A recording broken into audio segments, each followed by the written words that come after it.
예, 2020년 3월 11일 수요일 코로나19 브리핑을 시작하겠습니다. 첫 환자 발생 52일째입니다. 지금 세계적으로 11만 명의 확진자, 4천 명이 넘었습니다. 사망자. 그리고 110개국입니다. 그리고 이제 이탈리아, 그다음에 이란이 우리나라보다 확진자를 넘었고, 사망자 수는 확연하게 우리보다 많죠. 그래서 우리나라는 네 번째 국가로 지금 밀린 상황입니다. 지금 어제는 이제 131명이 증가돼서 7,513명을 기록했습니다. 그러니까 한 4일 연속 그 500명대, 400명대, 300명대, 200명대, 100명대 이렇게 이제 감소 추세라고 해서 그 일각에서 이제 둔화되고 있고 방역도 잘하고 있는 것 같다 이렇게 했는데, 지금 구로구에서 이제 콜센터에서 어제 아침에 그 뉴스가 나오면서 현재 오늘 아침까지 해서 80여 명 확진이 난 것 같습니다.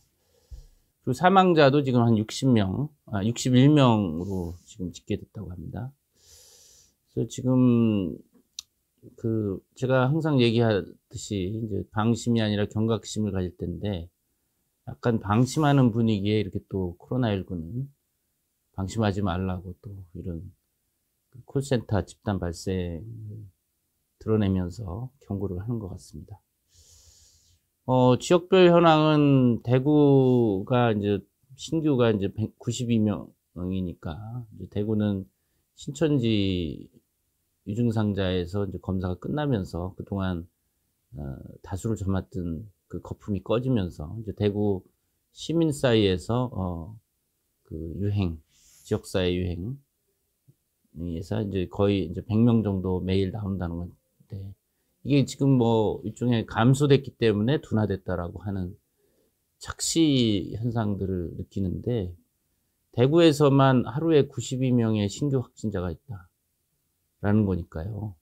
대구는 지금 지역사회 전파 계속 당분간 계속될 상황이고, 더군다나 1,500명의 이제 확진자가 자가격리 중인데, 뉴스에도 나왔지만 자가격리 중에 이제 확진자 자가격리 중에 이제 돌보는 가족들이 제대로 지켜지지 않으면서 연이어 가족 중에서 환자들이 속출하는, 제가 누누이 지적했지만 이 자가격리가 잘 안 되고 있다, 그런 부분을 실제 증명해주고 있는 것 같습니다.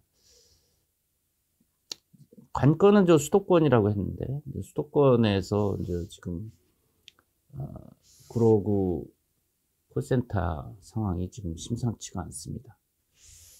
보시는 바와 같이 전체적인 누적 인원 수는 가파른 상승세가 좀 둔화된 건 사실입니다. 그리고 이제 대구 경북 지역에서 많은 노력으로 이런 둔화세가 된 것이긴 한데, 지금 수도권의 문제인 거죠. 수도권에 우리가 대구 경북 신천지에 거의 모든 방역이나 관심 뉴스가 집중하는 가운데 조금씩 수도권에서 환자들이 늘어서 지금 수도권에만 그 350여 명, 아마 오늘 집계로는 더 올라갔겠죠. 그동안 병원과 또 그 종교 단체, 그다음에 또 여러 회사 이런 거 있었지만, 이제 수도권에서 일촉즉발의 이제 어떤 집단 유행이 이제 우려된다 했는데, 이 구로구 신도림동의 콜센터 11층에서 207명 정도 근무하는 그 좁은 공간에 빼곡하게 이제 직원들이 1m 간격으로 그 칸막이는 있지만 거의 사무실 칸막이는 일어서면은 사실 칸막이도 아니고 서로 마주보고 그 얘기를 할 정도이기 때문에, 그리고 콜센터니까 장시간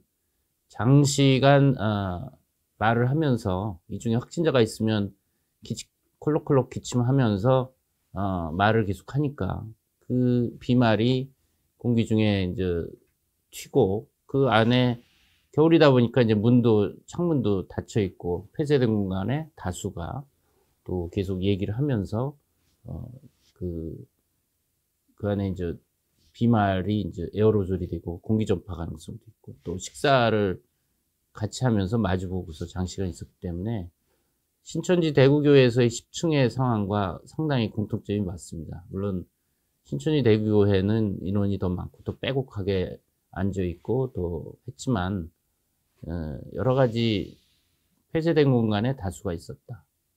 밀접 접촉을 하고 있었다. 식사도 장시간 했었고 오히려 콜센터는 신천지 예배 시간 한두 시간보다 더 근무 시간은 수시간이니까 더 장시간 접촉을 했으니까 그런 인구 밀도와 접촉 거리와 접촉 시간과 그 안에 순환 공기 시스템의 그 공조의 문제 이런 것까지 합쳐지면은 지금 콜센터에서의 이 집단 발생 지금 오늘 아침에 80여 명이라고 지금 확진이 됐는데 이제 계속 추가적으로 90명이라고 지금 얘기를 하는데요. 계속 늘 가능성이 있습니다. 이게 사실 여태까지 수도권에 이제 몇몇 병원 감염이나 뭐 서울숲 아파트라든지 교회 이런 집단 유행과는 이유가 다른 것 같습니다. 왜냐하면 이분들이 그 구로역과 신도림역, 그러니까 1호선과 2호선, 신도림역은 가장 번잡한 환승역이거든요. 지하철 환승역 중에서도.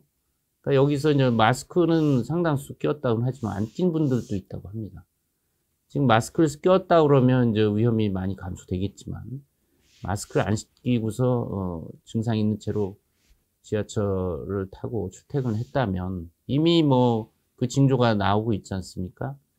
서울의 여러 구, 그다음에 인천, 광명, 안양, 또 김포까지 그러니까 서울과 인근 그 경기 부도심들, 그다음에 인천광역시까지 이 지역의 지금 인구는 사실 대구보다 훨씬 많죠.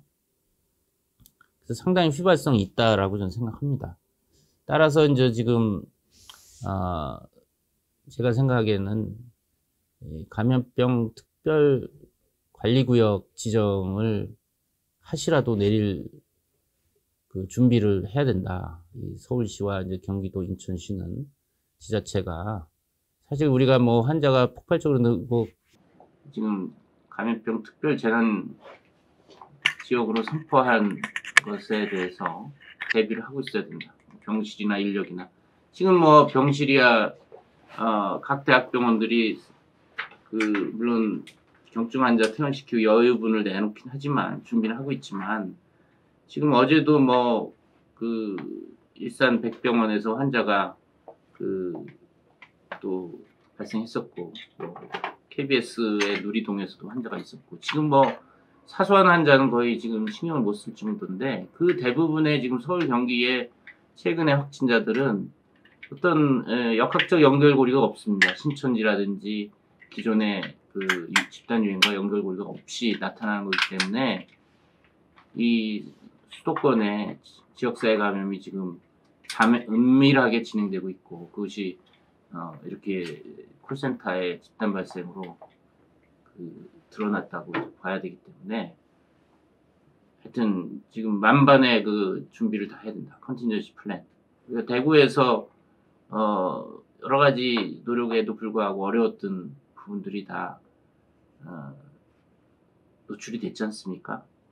병상 문제, 의료진 문제, 보호장구 문제, 또 그걸 통제하는 컨트롤 타워, 병실 배정 문제. 지금 어제도 뭐 제가 얘기를 드렸지만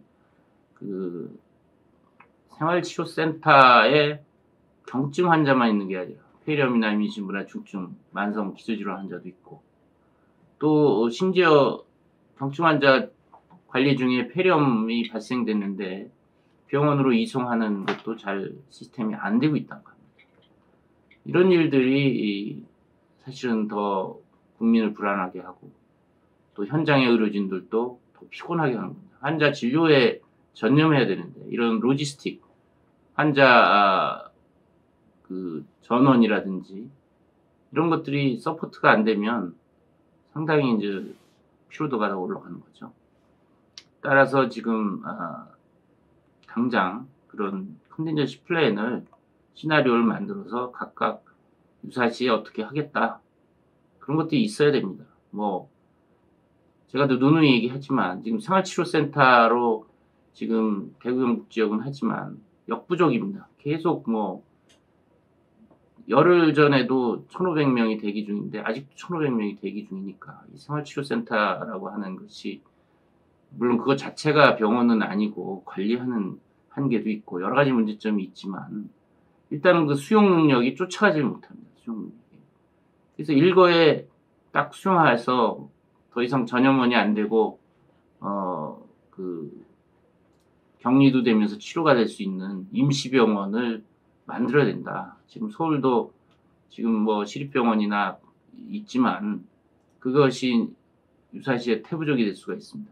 그걸 대비해서 체육관이나 뭐 전시장이나 또 임시병원이나 할 수 있는 거를 준비를 해놔야 된다.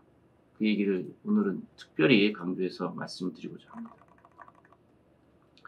대구 지역은 이렇게 증가세가 완만하다. 뭐 이거 다 아는 내용이죠. 사실 이 부분에 우리가 좀 취해서 방역을 잘하고 있다. 우리가 뭐 진단도 잘하고 있다. 뭐 심지어 예선에서도 이제 그 부분을 상당히 칭찬하고 있는데 사실은 그 뒤에 이제 어두운 면, 잘 안 되고 있는 면을 잘할 생각을 해야 되는데 이 선택 편향으로 좋아 보이는 것만 강조하다 보면 우리 약점을 계속 그 해결을 못하고 그 약점을 이 코로나19 바이러스는 파고드는 거죠.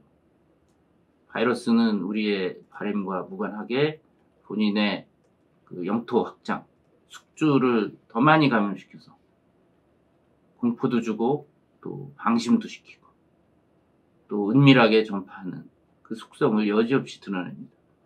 지금 이 코로나19는 빌 게이츠가 얘기했듯이 once in a century pathogen, 100년에 한 번 나오는 아주 병원균이다. 감당하기 어려운 병원균이다는 얘기죠.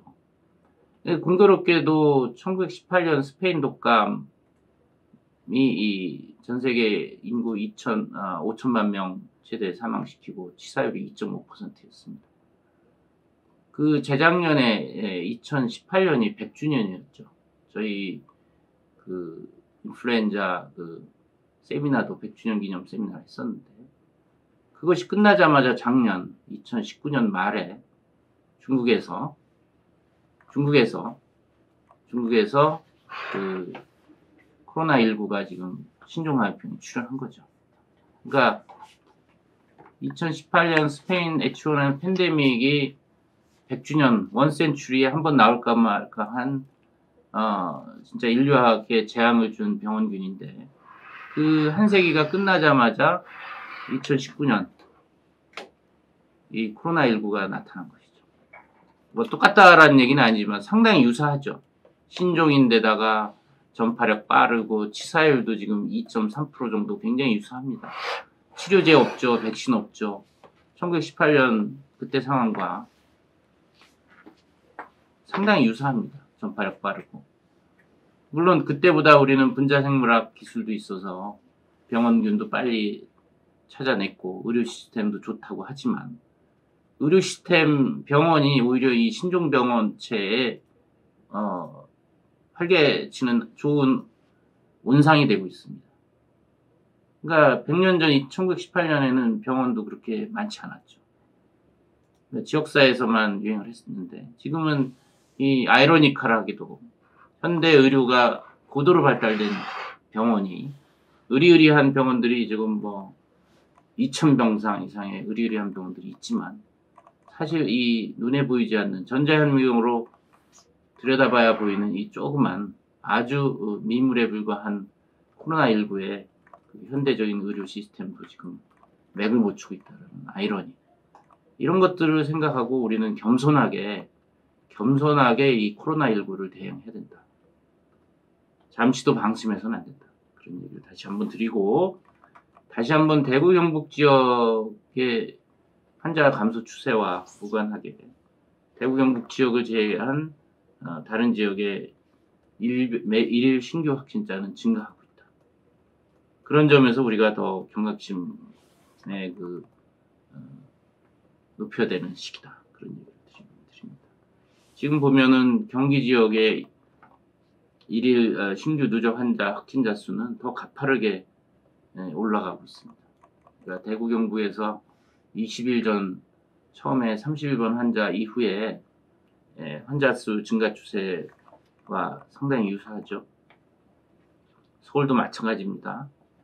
그렇기 때문에 수도권이 지금 관건이다. 수도권에서 우리가 지금 뭐 개인위생, 손 씻기, 마스크, 또 소셜 디스턴싱 이걸 더 강조를 하고 있는 건데 사실은 단순하면서도 효과적인 이것이 오히려 무시당하는 이런 상황이라는 건 참 아이러니합니다. 이해하기가 좀 어려운 부분이 있고 지금 사망자도 61명으로 증가됐습니다. 그러니까 어제도 말씀드렸지만 우리가 의료 시스템이나 여러 측면에서 중국보다 나은 점은 있지만 분명히 고령자가 많다.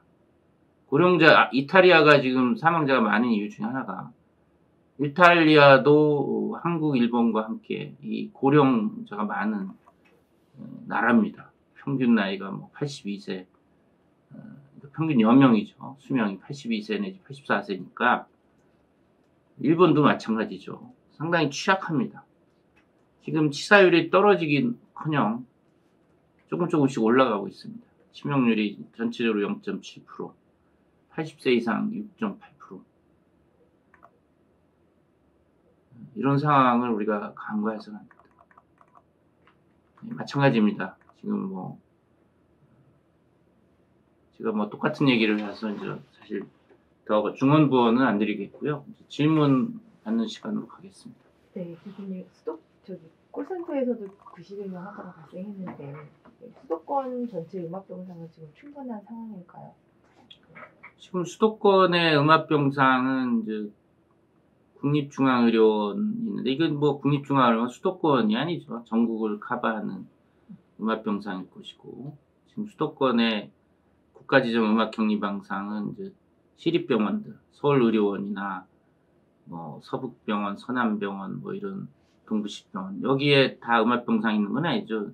서울의료원에 이제 그 음압병상이 있는데 거기도 이미 거의 다 찼다고 봅니다. 그리고 이제 대학병원, 상급종합병원에 2017년 메르스 이후에 300병상 기본에 하나 음압병상을 두고 100병상씩 올라갈 때 하나씩 추가하기로 법적으로 규제를 해왔습니다. 그러니까 1000병상이라고 하면 이제 8개의 음압유지병상이 있어야 되는 거죠. 이 종합병원, 상급종합병원 포함해서. 근데 이제 그것도 사실은 지금 의무화했다고 하지만 그게 다 갖춰져 있는지는 확인이 필요합니다. 제가 보기에는 그 규제를 했다고 해서 그게 당장 실현되기는 음압병상은 비용과 공간 이런 게 많이 차지하기 때문에 많은 병원들이 선뜻 그걸 만들기가 힘듭니다. 그래서 서울시는 확인해야겠죠. 그리고 대구 경북 지역의 중증 환자들을 나눠서 서울에서 또 병원들이 또 받고 있기 때문에 이미 서울에 있는 음압유지 격리병상은 거의 다 찼다라고 저는 추정이 되는데 확인이 필요합니다.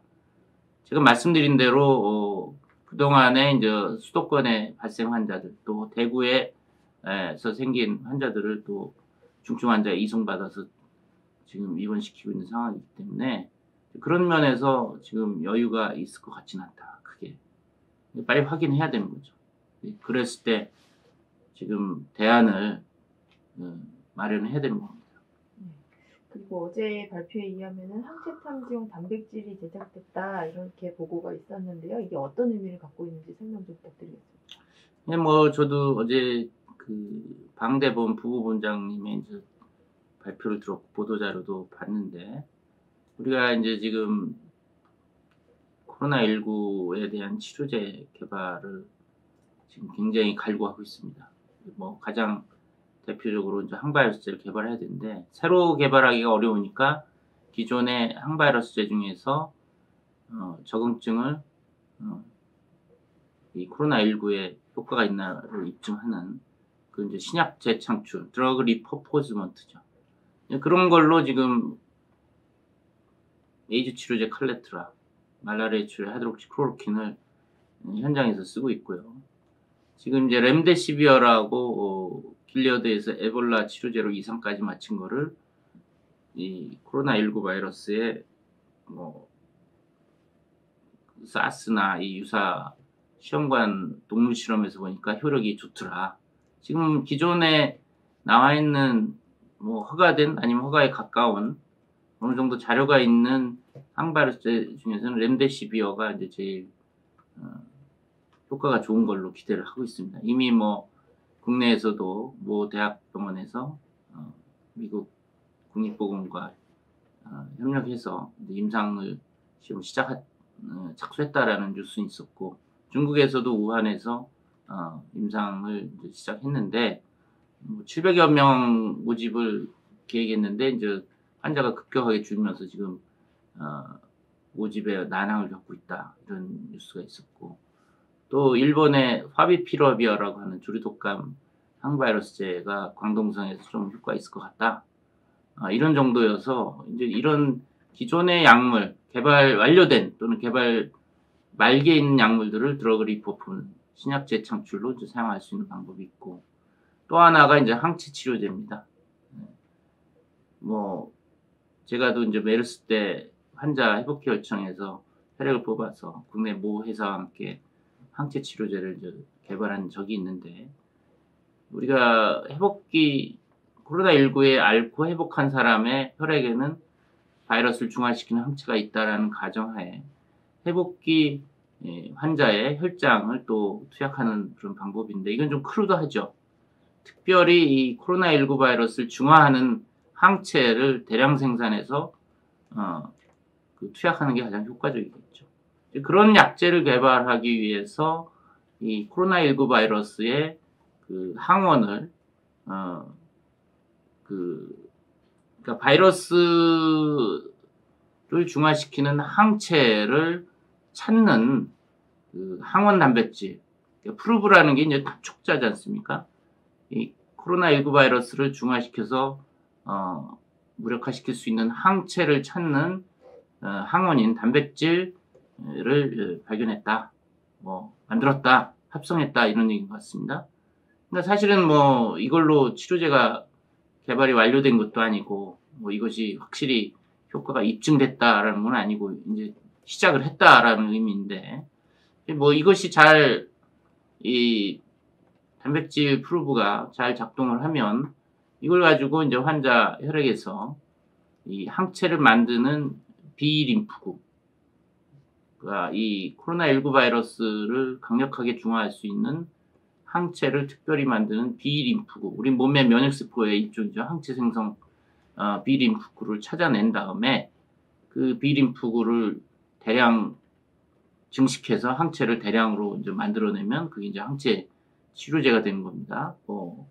생산하더라도 이제 동물 실험, 인체 실험 이런 지난한 과정을 거쳐야 된다라는 그런 그 장도에 올라야 되는 상황이기 때문에, 어쨌든 뭐 이런 기초 연구를 통해서 항체 치료제를 이제 개발하는 출발을 할 수가 있고, 또 이걸 가지고 뭐 혈청학적으로 뭐 항체 그 면역 검사하는 그런 방법을 또 수립할 수도 있겠죠. 그래서 뭐 그 정도의 의미라고 생각하시면 될 것 같습니다.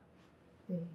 그리고 이제 확진자 중에 수혈을 헌혈을 해서 그 환자들이 수혈되는 경우도 있다고 하던데, 혹시 그러면 감염의 위험 같은 건 없을까요? 지금 뭐 코로나19 환자 중증에서는 뭐 폐렴 환자에서 일부에서 이제 혈액에서 코로나19 바이러스도 나오고, 소변에서도 일부 나오고, 대변에서도 나오고, 그렇기 때문에 뭐 지금 뭐 증명된 바는 없지만 이론상으로 코로나19 중증에 걸려서 혈액 내 바이러스가 돌아다니는데 그 혈액을 체열해서 수혈을 다른 사람이 받았다, 이론상으로 감염이 가능하죠. 그렇지만 현 상황에서는 이 중증 환자들이 그 헌혈하러 갈 리는 없고 현실적으로 불가능하죠. 그리고 또 우리가 뭐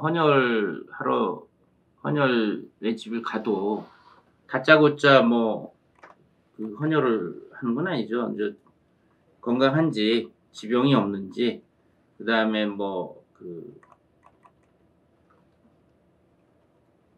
약을 먹고 있는 게 없는지, 뭐 이런 것들을 다 물어보죠.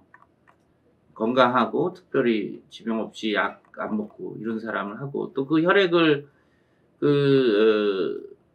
헌혈을 받았다 하더라도 이제 혈액원에서는 그 혈액에서 뭐 B형 간염 바이러스, C형 간염 바이러스, 에이즈 바이러스 이런 걸 테스트를 합니다.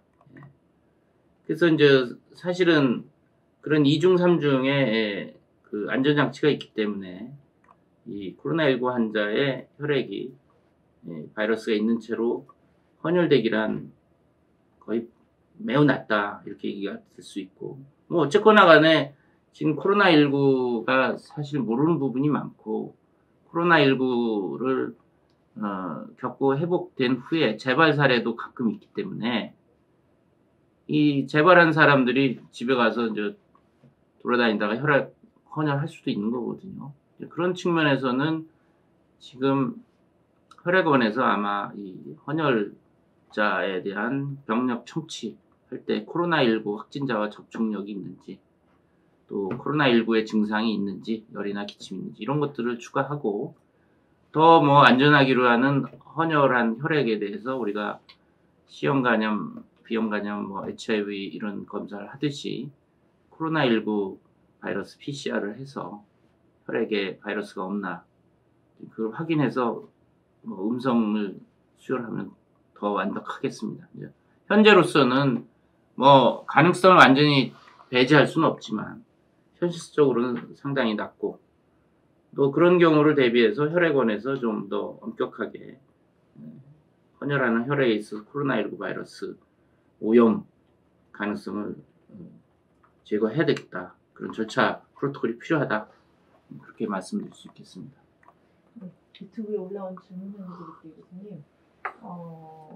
음성이었다가 양성도 되고, 양성이었다가 음성도 되고 이런 상황도 벌어지고 있고, 돌연사 같은 것도 생기고, 사후에 이제 검사해보면 확진자인 경우도 있고, 이런 상황이 있어서 이런 돌연사하거나 급사하게 되면 이 사람들에 대한 뭐 사후 검사를 좀 더 활발히 해야 되는 게 아니냐, 이런 얘기에 대해서 혹시 의견이 어떠신지 물어보시거든요.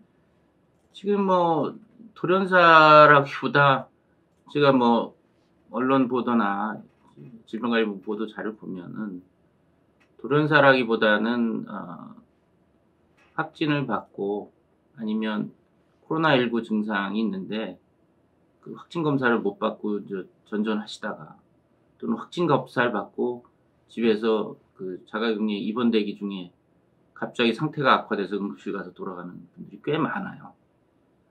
그렇다 보니까 이게 뭐 어떻게 보면은 진단이 빨리빨리 안 된 측면도 있고, 검사가. 그러니까 사후에 이제 검사해 보니까 코로나19 나온 케이스들이 있지 않습니까? 예전에 뭐 경주의 그 41세 젊은 남자도 그렇고.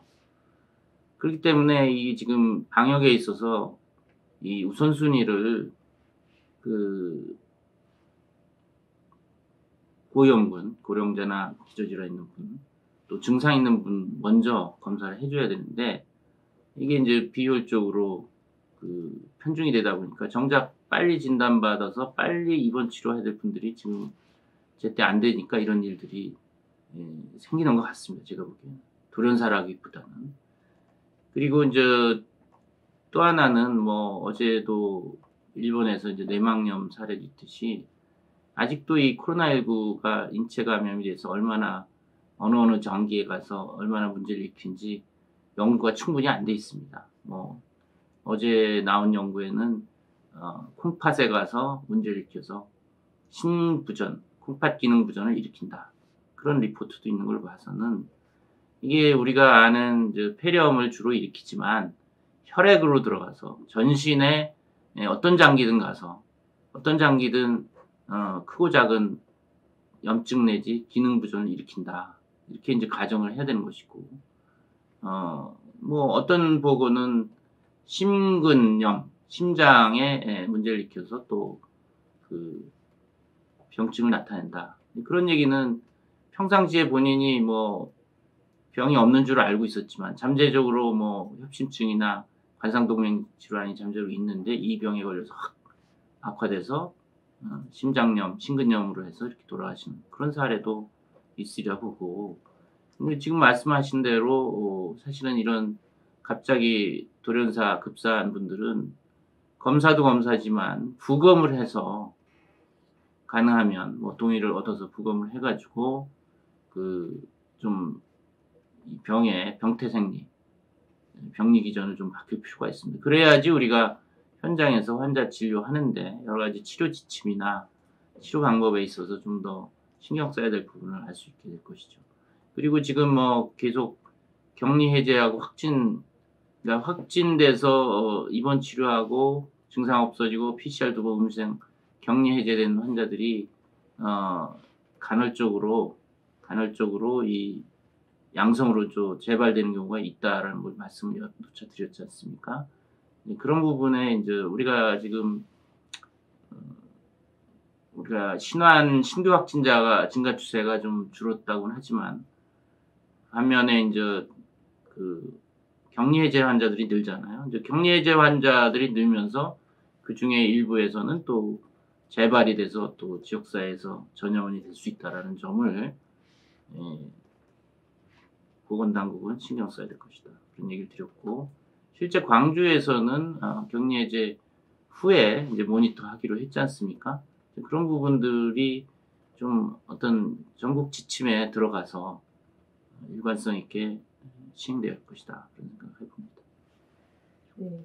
그리고 폐쇄가 안 되는 그러니까 환기가 안 되는 폐쇄된 공간에서 한국이 에어커튼 또는 이동식 음악기처럼 이렇게 공기 흐름을 해줄 수 있는 기계 같은 게 필요할 것 같은데 이런 거를 혹시 콜센터나 이런 데 설치해서 하는 거에 대해서 어떻게 생각하시는지.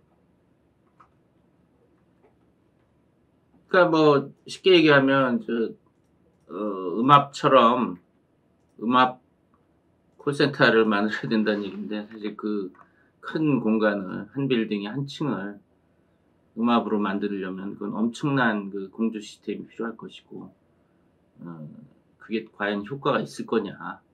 음압실이라는 게 이제 뭐 1인실 좁은데 이렇게 음압을 걸어서 그게 음압도 잘 유지가 되고 안전한 거지, 큰 콜센터나 뭐 교회처럼 큰 공간에 그 하는 것이 다수가 일종의 코트 음압병실처럼 돼버리는 건데, 현실적으로 그것이 가능할지는 좀 의문인 것 같습니다. 뭐 에어커튼도 어느 한 방향으로 예를 들어서 뭐 항공기 같은 경우는 수직으로 낙하해서 그 다시 올라가서 이제 햇볕 필터 거쳐서 수직으로 내려가고 뭐 이런 식의 이제 일방향 그런 것들이 가능하다면 좋겠지만 그것도 어마어마한 돈이 들 겁니다. 지금 뭐 콜센터 그 하청업체고 또 임시직이라든지 뭐 이런 좀 열악한 근무 조건인데 그런 시설이 과연 가능하겠느냐, 그런 생각도 해봅니다. 그 다음 질문 드리겠습니다. 교수님. 향후 이제 아직 이런 얘기를 하기는 좀 이르긴 하지만 향후에 신종 감염병 사태가 또 새로운 바이러스가 나타날 수 있잖아요. 그러면은 만약 이 사태가 끝나고 나서 어떤 대비책을 저희가 좀 해야 될지, 시급하게 해야 될 거 말씀해 주시면. 그거 뭐 그 메르스 예전에 신종플루 때도 직후에 이제 대책이 나왔고 이제 메르스 때도 대책이 나왔는데, 사실 그 2015년 9월 말일 겁니다. 이제 국가 메르스 겪고 나서 그때 총리 주관해서 그 국가 감염병 방역 대책 개선 대책이라고 해서 이제 뭐 여러 분야에 이제 세세하게 다 항목들이 있습니다. 사실은 제가 다시 말씀 안 드려도 거기 있는 항목대로만 잘 실천이 되면 좋겠는데, 그때 그렇게 뭐 개선 대책을 하고 물론 개선이 됐습니다. 예.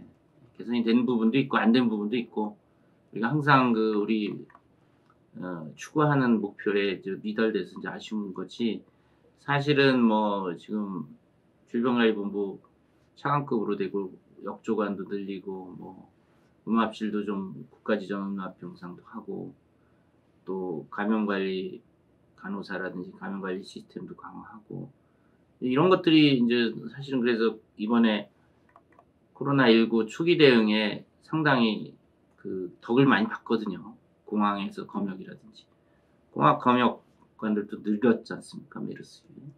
그러니까 이제 진단 키트도 세계 어느 나라보다 빨리 개발해서 대량 현장 사용하고 이거 다 그 메르스 때 경험이 바탕이 돼서 준비를 했던 결과입니다. 이제 안타깝게도 이 메르스가 아닌 코로나19라고 하는 좀 더 강적이 나와서 지금 한 달 정도 버티다가 이제 지금 한계에 부닥친 건데 이건 뭐 어느 나라도 아마 예가 아니라고 저는 보고요.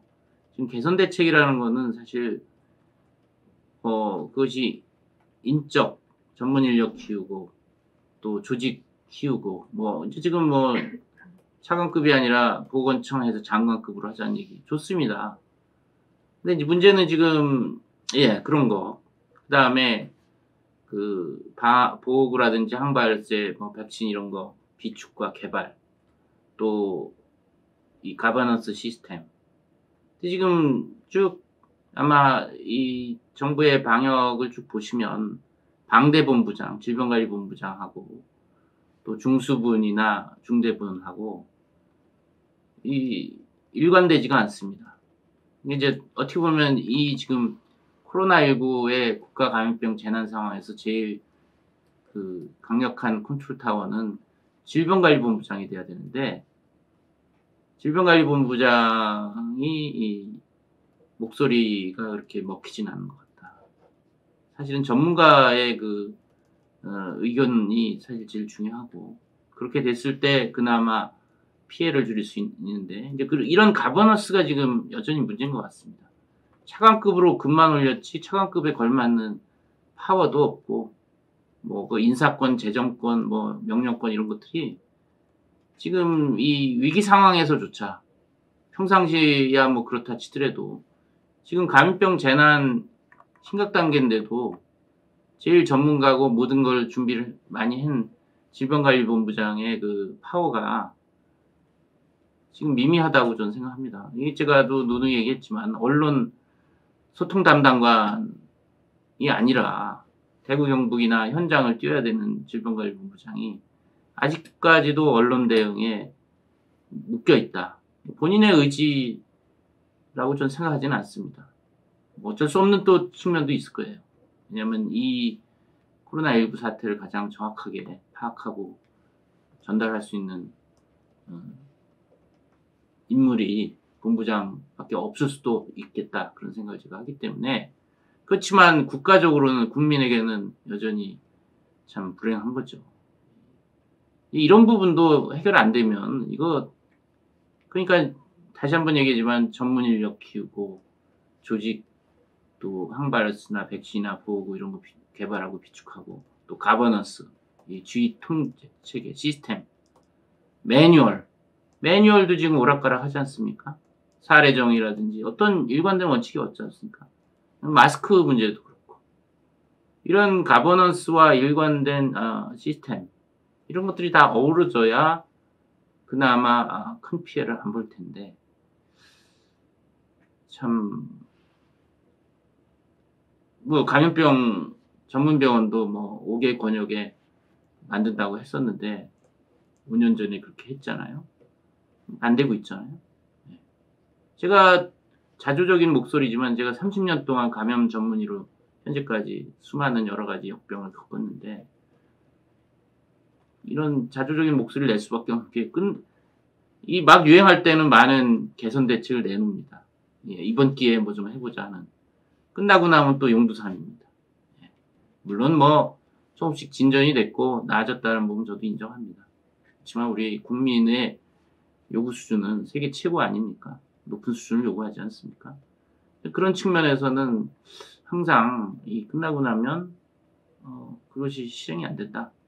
저도 왜 그럴까 생각했는데 뭐 국회의원이나 이 정치인들 또 의정자분들께서 사실 이 신종감염병 대응은 이거에 관심 있는 사람은 감염 전문밖에 없어요. 일반 국민도 이제 유행 끝나면 큰 관심이 없습니다. 정치인들은 자기 지역구나 자기 현안에 어떤 특정 집단이나 특정 지역의 그런 거에 이제 투자 내지는 뭐 건물 짓고 다리 짓고 길 내고 저도 뭐 지방에 종종 저 여행을 많이 가고 고적 탐사도 하고 역사 탐방도 하지만 진짜 우리나라 그 고속도로 도로 시스템은 세계 최고인 것 같습니다. 뭐 아주 한적하게 아주 산골도 고속도로처럼 뚝뚝 잘 나와 있어요. 그래서 뭐 간혹 이게 이렇게 한적하게 차도 없는데 이런 게 필요할까 할 정도로 높은 산이 있어도 그냥 터널을 몇 킬로씩 뚫어서 그냥 하는 이 고속도로 건설망은 세계 최고인 것 같습니다. 그런데 왜 이 신종감염병에 대한 대비에 대해서는 누구도 목소리를 내서 평상시에 주장하는 사람이 없을까요? 그러니까 이게 추진력이 없는 거죠. 뭐 공무원들, 질병관리복지부 이분들이 뭐 추진하려고 아무리 애를 써도 뭐 국회라든지 위정자가 관심이 없으면 잘리는 겁니다. 뭐 예산결산 소위 뭐 이런 데서 아무도 주인이 없으니까 사실은 국민이 주인인데 국민을 위한 이 신종감염병 대응 대비가 국회의원들이 사실 국민 대표라고 하지 않습니까? 근데 그분들이 잘라요. 좀 아이러니하죠. 근데 어떻게 보면은 제가 이제 뭐 이런 이번에 유튜브 소통 방송을 하지만 이 신종감염병 위협으로부터 국민을 지키기 위한 뭐 국민 행동 아니면 그런 NGO 단체를 만들어서라도 예산 로비를 해야 되지 않나 이런 생각을 상상을 해봅니다. 근데 과연 누가 얼마나 많은 사람이 운집이 될지 또 그걸 하는데 얼마나 고초가 있을지 생각해보면 선뜻 실행에 옮기기 좀 어렵겠다. 제가 약간 좀 넋두리가 됐지만 제발 이번 코로나19 뭐 언제 끝날지 모릅니다. 사실 이건 단기전은 아니고 제가 보기엔 중장기전인데 다시는 겪지 않도록 좀 이번에는 좀 튼튼하게 방역 시스템 좀 완비했으면 좋겠습니다. 그리고 종식 후에 바로 실행에 옮겨야 할 게 있다면 혹시 몇 가지 꼽아주실 수 있을까요? 자꾸 종식 얘기를 하는데 지금 종식 끝이 안 보여가지고 제가 생각에 질문이 있었어요. 예, 아마 이제 이게 언제 끝날 것 같나요라는 전망도 이제 질문이 있을 것 같긴 한데 참 제일 먼저 해야 될 것은 제가 또 이제 결국 시스템 부재가 이제 한마디로 이제 기자분들은 한마디로 항상 답을 하나 요구를 하는데 이게 이제 한마디로 답을 할 수가 없는데 굳이 답을 하자면 시스템을 갖춰야 된다 이런 얘기를 드릴 수 있을 거고 아까 말씀드린 뭐 인력과 조직과 예산과 뭐 매뉴얼과 이런 거를 한목에 해야 되는 거는 특별법입니다. 예.